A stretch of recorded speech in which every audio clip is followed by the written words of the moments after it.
I'm Kevin Eddens, and welcome to Chocolate Drop.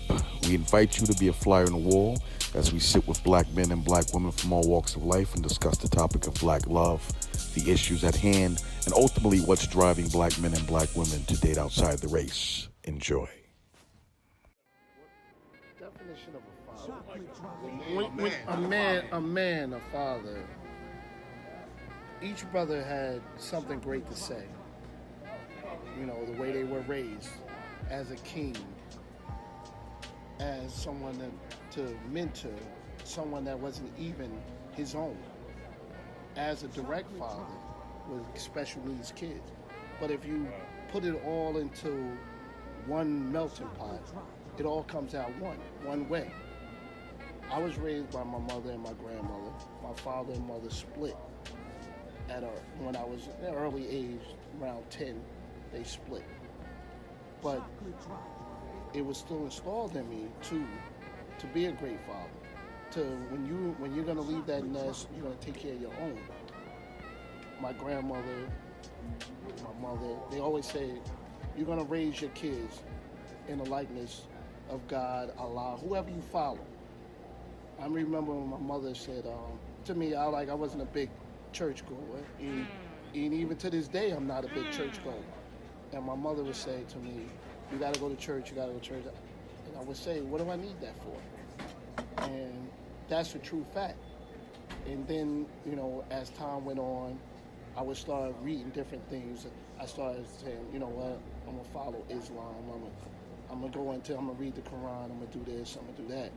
But my mother told me, she said, you know, if you ever died, you're going to be buried a Baptist. She said, we're going to view you for who you are. And I think overall, if you're going to be a father, a dad, or a great man, you're going to want to raise your kids in the likeness of a spiritual person. If you believe in God or Allah, you're going to carry yourself and you want to raise your kids in the likeness of that person so that they can be a better person. So that's where it all boils down to. No matter if you're a king, you're told you're a king, or you're raising them to be responsible, or you're raising them even if they have some special need. You have to raise them in the likeness of God so that they'll be a better person. Because if they're not a better person, or you're trying to raise a better person to be that way, they're not going to turn out to be anything. And I know for a fact, growing up with my grandmother, my mother, they raised me that way to be a better person. So when I left that nest, that if I did have children, I would raise them the right way. So if there was no mother or there was no father, they would still have that from whatever time that person departed from it, that they're going to raise themselves. So I appreciate that from all you guys. So I will allow you guys to ask me, as the host of Chocolate Drop, one question, and I will answer 100% honest. So what question do you have for me? It could be the same question, it could be a different question. You looking at me first? What is your objective for going into different cigar bars and asking people of color these type of questions? So, my objective started off really mild, right? So I'm in a couple cigar shops, and over the years, I just kept hearing the same thing from black men. Oh, black women want to argue, they're combative. It's always a fight, it's always a battle, it's always contention. So I said, you know what? Let me start getting these brothers on record with no cameras, no names. If they don't want to, yeah, but you know, if they don't want to, whatever, I can edit it out. You know what I'm saying? And but to be honest, right, about what's going on behind those doors when they go home from hanging out tonight. You see what I'm saying? Where the real shit happens, not this bullshit. So my objective is, I'm going to go and actually, as I'm interviewing black men and asking them the questions about black love and what the fuck is going on between them and black women, I'm going to go to the black women too, in hair salons, everywhere I can find them. Get their take. I appreciate your take tonight. And why do you say that Yolanda and I both were rare? Because you said that a few times. You guys are rare because from what I'm hearing and my experience, fuck what I'm hearing. I'll tell you from my experience. Right? From my experience, it's always been some type of contention, some type of beef, whatever. No support. From a place of anger. Place of anger. But it's kind of different, right? Because for me, I have knowledge of self. I have supreme knowledge of self, so I'm different, right? So to me, in essence, the black man is God. And do you know who you are? I mean, that's how I approach black men. And you might see me, but mentally, you don't see me. Because I'm going to ask you a question that's going to be way above your head. And it's going to be, do you know who you are? Once you realize the black man is God,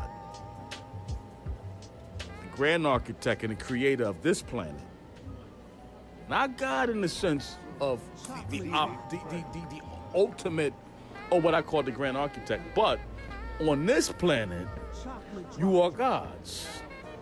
Every black man sitting around this little table right now is a god. And I approach you that way because I know what I am. Now, you might not know who you are. But here's the difference. If you went into corporate America with the mindset that I have, they give you everything. You know why they give you everything? Because they already know you God. But they know the majority of you don't know who you are. They break you down and dismiss you. But the ones that come and they know, like me, they open the door. Get out the way. That's my perspective. Get out of the way. Because you're my child. So I think that black men need to take a step back and learn knowledge of self before they even stick their dick in a woman. Excuse my language. But do you know who you are? We don't, because we're just chasing pussy. Right. Trying to get the dick. And I think a lot of black men, a lot of men, period, are still little boys. Brought up in childhood discrepancies and Shit like that, mommy issues, the whole nine. So Solitude, AZ, the rappers used to say some shit. Solitude certifies all rules. You got to spend some time with yourself, black man. I mean, really, take a step back from women. Get with yourself. Find out your power. Figure it out. Figure out who you are. And now when you approach a woman, her nature is going to submit. I don't give a fuck if she makes $1 million a year and you make 30 grand a year. She's going to submit because you now know exactly who you are.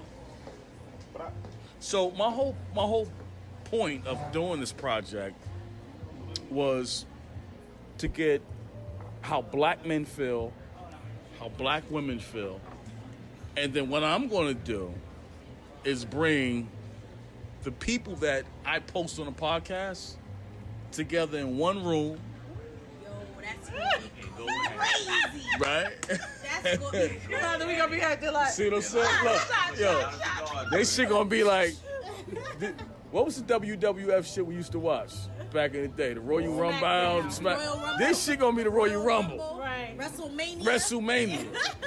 And we gonna have food, we gonna have liquor, cigars, and conversation. When will this be? But I'm putting it together soon. I just got to go out and get more of the women's side of shit. yeah, I would love to hear what some of these women say about. I know you would. Because here's the A lot thing, of people want to hear Here's it. the thing, right? I think that It is. black men, right? It's not even a That debate. It's about oh, I think that black men, black women are in many ways amazing at supporting black men, and we are terrible at supporting black women, right? Like I remember I was on this panel talking about the relationship between black men and black women, and how they can support us better, right? And one of the first things I said was, listen, listen, like black women know how to support black men. Many of them do, right? Like, I mean, there are definitely exceptions. There's some trifling ass women who just ain't good at all, right? But that's not about them being black women. That's just about them being trifling in their spirits. But many times we're not good at supporting them, right? And then, as I sat around this table and listened to everyone speak, there's a generational difference here, right? Right. So, I'm in my 30s, same issues, but let me tell you what's different about that, right? So I'm in my 30s, right?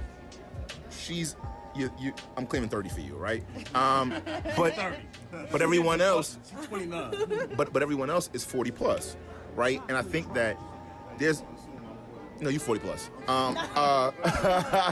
You might be this side of 45, right? You know what I mean? Oh, okay, right. But when you flip the 5, right. But here's the thing, though, right? There's two observations that I have about that, right?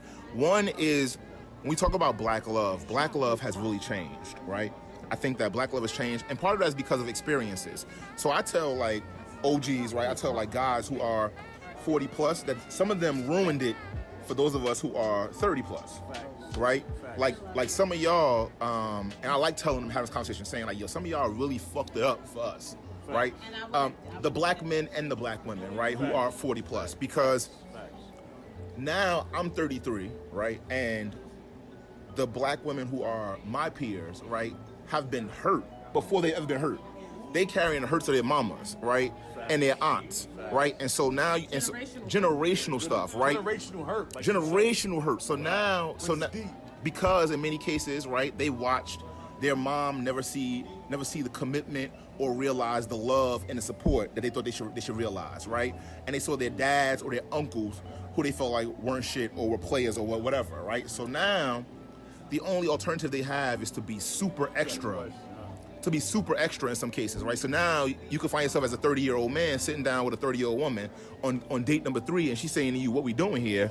And you going, "Well, I was going to order this hanger steak and enjoy that shit," right? But she's thinking to herself, "I'm not gonna be my mama, right? I'm not gonna be my auntie, right?" So, and a perfect example of that is you, right? Not picking on you, but like you talked about, you've been married for 5 years, but with the same woman for 26, right? And so some of your nieces, right, who have now gone to school and have a bit of education are like, "I'm not going to be like Auntie X, right? Y'all not going to see me with somebody for 25 years. Right? And he don't put a ring. And he don't put a ring on it, right? So like, yeah, like anytime. Ring don't mean shit. No, the ring don't mean shit, right? However, you all have done a disservice to the generation that followed you, right? Where now the pressure is that much more serious. No, Beyonce made y'all ready. Because if you like it, then you should have put. Okay, because he could ring on it, he could be fucking everything that's not moving. What's that mean? He could be fucking anything moving with a ring on his finger. All right, because marriage is an affair of a heart. Because if I love you and you love me, you could be in China and I could be in the United States. Because a marriage is an affair of the heart. The legal side of it only solidifies it. Yeah. Because if I ain't loving you before the damn ceremony, It's just paperwork. hello. And I think I'm also from the school of thought that when a man sees you, he knows exactly what category he sees you in his life. Like a man, right. So a man knows from day one what he sees that particular woman's potential to be in his life. Like I can see myself growing and building with this woman, right? Or nah, it's just something fun for the night or whatever. Like, and then I'm gonna pass it to the homie, right? Like, so he's clear about what category. So y'all don't do that? Stop playing. Stop playing.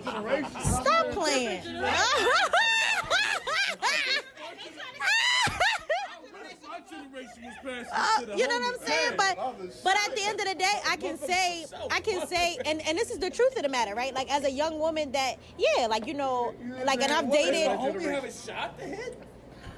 Well, let me just say this though.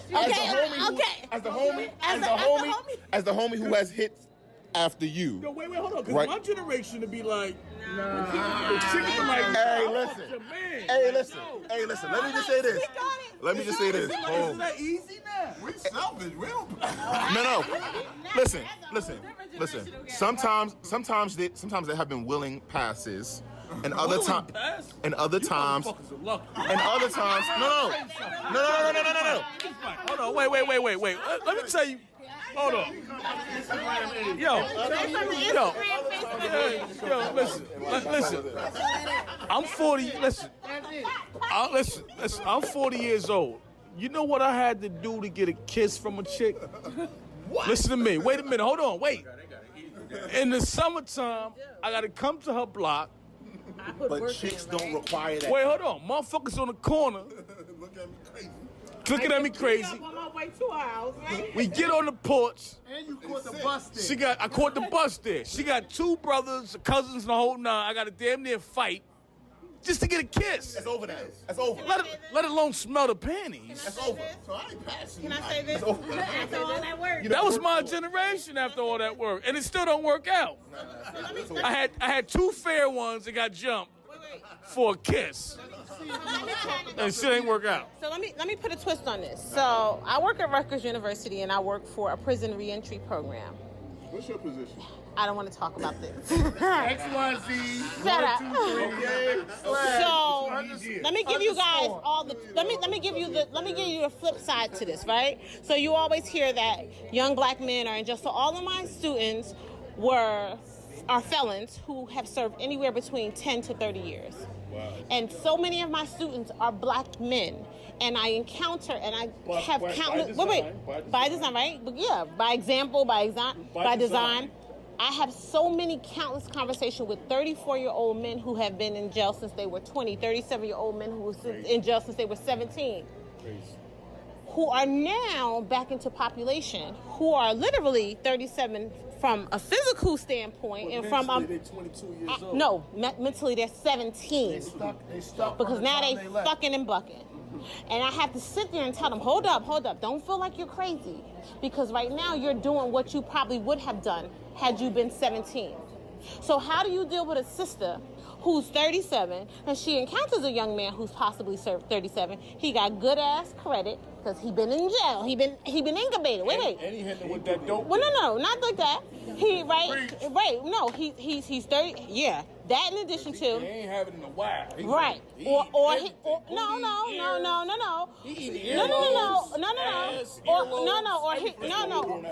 Or he could be limp because he's so excited to get it. It don't stay up long. Because I've heard so many of those cases, right? What? I'm telling you. Listen to me. Hey, listen, we just gonna get into Listen to me, right? So now you got a whole bucket of young. Right. So you got a whole bucket of young men who are physically men, but mentally they're teenagers. So you have to bring them almost to. So they're at the university, finishing degrees. They're smart as hell. We're talking about engineer majors. We're talking about business school majors. We're talking about chemical engineers. We're talking about people who graduated who are working at Johnson & Johnson on cancer teams, right? But they are mentally broken. You don't know this because they're no longer carrying clear book bags because they are now in society. So the twist to this is now you got all these guys, which society would tell you a lot of them are recidivism and they bringing AIDS out bullshit. Because my group of guys are the bomb.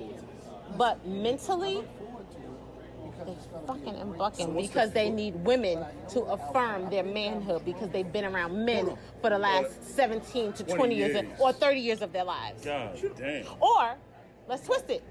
You got the women who come out physically strong, but physically they're broken because they've been around a bunch of women and they're gay for the stay. Nothing wrong with Gay for the stay.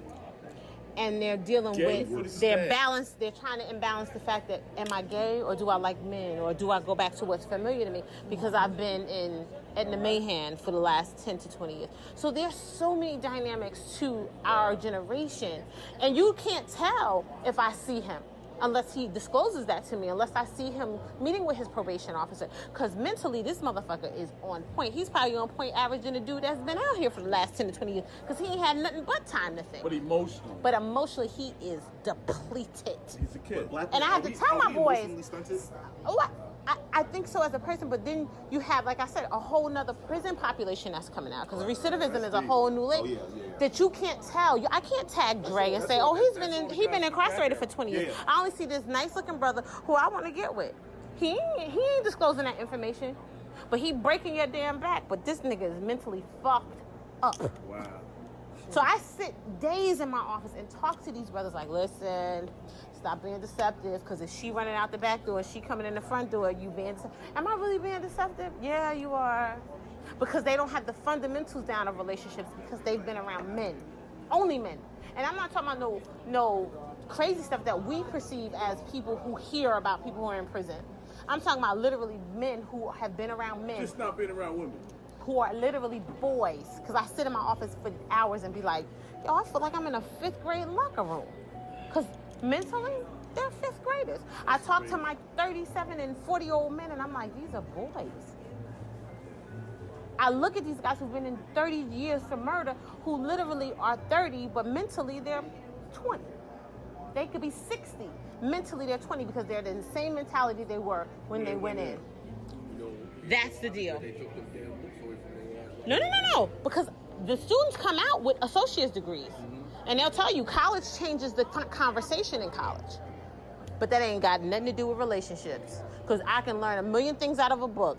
Ain't no book gonna teach me how to love. Ain't no book. It's not there. It's not. So just to finish, like, what my point is of doing this podcast, Chocolate Drop, is at the end of all this shit, talking to the men, getting their side, talking to the women, getting their side. Again, I'm gonna create a forum. We all get together. Food, cigars, drinks, the whole nine. Chop it up. And then at the end, I'm working on something called the pledge. The what? The pledge. Okay.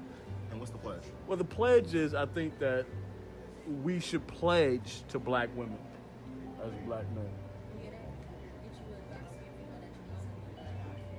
to do better, to communicate better, to understand better, and vice versa. And I think that pledge is not really about us. That pledge is for black children. Right. So if I could fast forward, my son is 2 years old now. And if I could fast forward and my son listens to this, you know, drinking the beer or smoking the joint, who knows what he's doing. 20 years from now, if he can listen to this and get some insight, or any kid, maybe we're fucked. Maybe our generation is fucked. But I want the pledge to kind of be the breaking point. And part of that pledge is really understanding the William Lynch document, the effect on black folks now, 400, 500, 600 years later. And how do we move forward? I kind of want the cycle to be broken through these discussions, or at least the dialogue begins, right? Because I'll be honest with you, if I'm in a relationship with a black woman, I'm not stopping to have this type of conversation. That's the problem. And that's the problem, right? So why not create a forum where we have this conversation, we start thinking more, the black woman, the black man go home, they both listen to shit like this, and they be like, you know what? I need to hear you out more. Or I need to hear your position more. Oh, damn, I never knew. I've been fucking with you for 5 years. I never knew you felt that way. I never knew that was on your mind. So I think, because everybody do a lot of talking and fighting and battling and pride. Pride is like the killer. So, again, to answer your question, that's my goal. And that's my catalyst for this podcast, to kind of salvage black love. Because a homegirl of mine from Brooklyn, she hit me today, and we start talking about this topic, right? And she goes, "Yo, you know what?" She goes, "It was an article in Time magazine. They had like this fair-skinned, freckled, green-eyed, biracial girl on a magazine of Time or in the article, and they pretty much said, this is what black people would look like in the year 2050 or 2060. And it all comes down to black love not surviving, right? So now we start going outside our race. Now we having babies with Spanish women, white women, the whole nine. They grow up hating being black. They gravitate towards Spanish, white women, other races. So, so what she said to me, which is heavy coming from out of the mouth of a black woman, she goes, it's all to destroy the black man and the image of that. And it's working. It's working. It's been working great. Because you have to, It's been working great. You have to look at it. Look at when we was going to school. How many dark-skinned, black-ass people we had in our class? About 10. If that. 2 light-skinned, 1 Hispanic. Now you go in them classes and you look around, there's 1 dark-skinned, 20 light-skinned. They succeeding with what they trying to do. So, which is strange, right? Because black is the dominant gene on the planet. Mm-hmm. So, out of everything comes dark, comes out of blackness, right? Out of the dominant gene. So any other gene is recessive, right? So recessive genes, two recessive genes cannot make black, right? But 2 dominant genes can make white, light, anything can come out of it, albino, whatever, right? So her position was everything's moving into, fast forward 100 years from now, 200 years from now. When you see a dark-skinned person, a blue-black person, it's going to be like seeing a fucking unicorn. Exactly. Now, and that's on purpose, right? So, I think that we need to try to at least communicate better with each other, have open dialogue, figure it out. Now, if it goes fucked up after that, it goes fucked up after that. It's out of my control. But I wanted to kind of do this to kind of have at least the open dialogue to begin the conversation.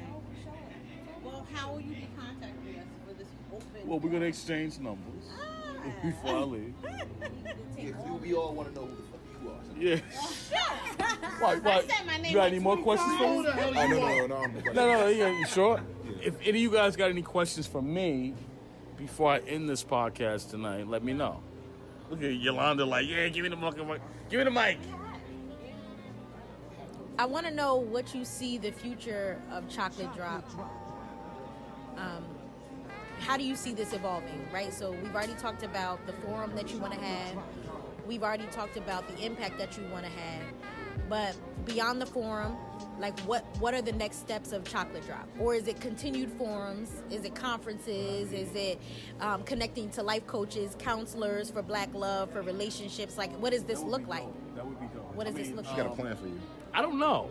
I'm a I don't know. I just came up with a theory. I came up with an idea. I wanted to start it. I think counseling would be dope, the whole 9. I really think that before we get into classes on or counseling on black love between each other, I think we really need to get into counseling on who we are. Self-love, history,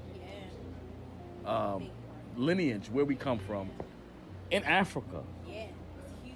Not It has to start not like, hey, listen, you know what? You don't like when he leaves his fucking socks on the floor. Like fuck all that. We need to go back into we need to go back into who we were pre-slavery. Now that's gonna be that's a mighty, absolutely, and that's a mighty large undertaking. But who knows? It might begin with Chocolate Drop. Kevin, for making us think while we're drinking cognac And smoking cigars. So that's that's very vulnerable. We're not vulnerable.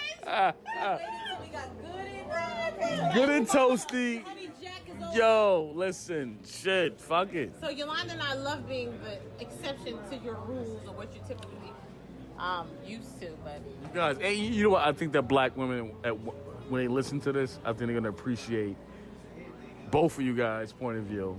it's And your different because I perspective.